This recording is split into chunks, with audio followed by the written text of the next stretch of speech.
You know that silhouette, right? It's recognized all over the world. A silent ring of stones that's been guarding its secrets for more than 4,000 years. We're talking about Stonehenge, of course. But for centuries, the story of the people who had the power and the vision to create it, well, that's been one of history's greatest puzzles. Yeah, we've all seen pictures of this place, the massive stones of the Great Trilithon. They're just an icon of ancient ambition. But the story of who actually built them and how they did it has been almost completely lost to time. So we know the what. It's a giant stone circle. But the who, the how, and the why, those are the questions that have had people guessing for centuries. But what if I told you that a wave of brand new discoveries from the landscape around it and from our very own DNA is finally giving us some absolutely astonishing answers? Okay, so our investigation starts not inside that famous stone circle, but actually just a short distance away, where a recent discovery has completely rewritten what we thought we knew about the scale of this ancient world. So archaeologists were looking into this site called Durrington Walls, a big settlement where they think the builders of Stonehenge actually lived. And using some pretty cool remote sensing tech, they found something that, well, nobody saw coming. What they found was a series of enormous, mysterious pits buried right under the surface. Each one was about 30 feet wide. And get this, a staggering 15 feet deep.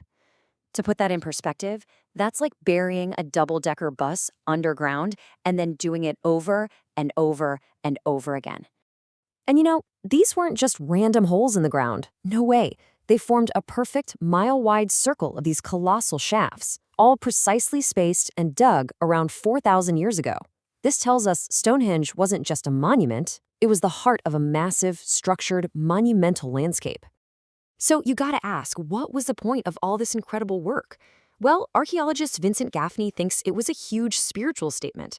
He says they're inscribing something about their cosmology, their belief systems into the earth itself in a very dramatic way.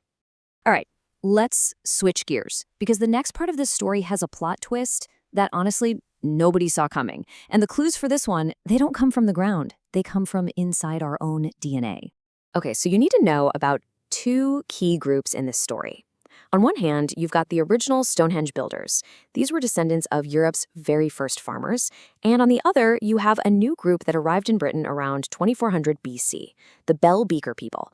And they get that name from their really distinctive pottery. And here it is, the absolute bombshell. Genetic analysis of ancient remains has revealed that within just a few hundred years, these newcomers had replaced over 90%. A whopping 90% of the genetic ancestry of the entire island. Just think about that for a second. The very people who had the knowledge, the organization, the culture to build Stonehenge, they just, poof, effectively vanished from the genetic record. A near total population takeover. Which, of course, leads to the next big question. Where on earth did their replacements come from? And the answer is, well, probably not where you'd think. These newcomers didn't come from some grand empire. They came from the soggy, peat-filled wetlands of what is now the Netherlands.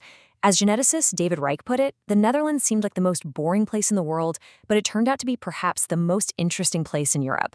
It was from here that this resilient population built boats, crossed the North Sea, and ended up changing Britain forever. Okay, so we're getting a much clearer picture of who was involved. But that still leaves the absolutely staggering question of how those original builders managed to construct their masterpiece. Let's really think about the challenge here. How in the world do you move a 40-ton sarsen stone? That's the weight of about 7 adult elephants. Over 30 kilometers of rolling hills and valleys, with no wheels and no big animals to pull it. So how'd they pull it off? Well, the answer seems to come from modern experiments, like the one you see here. Now, a lot of us picture them rolling these stones on logs, right? Well, that's probably wrong. It's just too hard to control. Instead, the research points to a massive oak sledge placed on a greased timber trackway. And get this, a 1994 experiment showed that just 130 volunteers could haul a 40-ton replica using this exact method. And this just shows you the sheer human power we're talking about.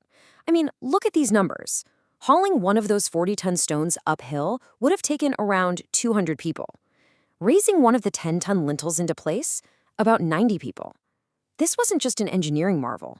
It was a massive coordinated social project. Okay, for our last section, let's jump forward to today, because this 4,000-year-old story is still unfolding, and it's facing some very new challenges here in the 21st century. Believe it or not, this ancient site is right in the middle of a huge modern fight. There's a controversial plan to build a 2-mile highway tunnel for the A303 road, really close to the stones, and it's kicked off years of legal battles and international concern. So here's the deal. The goal is simple enough. Ease the traffic on a road that's famous for being jammed. The plan is to bury that road in a tunnel as it passes the monument. But the big concern from campaigners and even from UNESCO is the potential for irreversible damage to the wider archaeological landscape, the very same landscape where discoveries like those Durrington Walls pits are still being made. Right now, the project's future is totally up in the air. And that really leaves us with this one big question, doesn't it?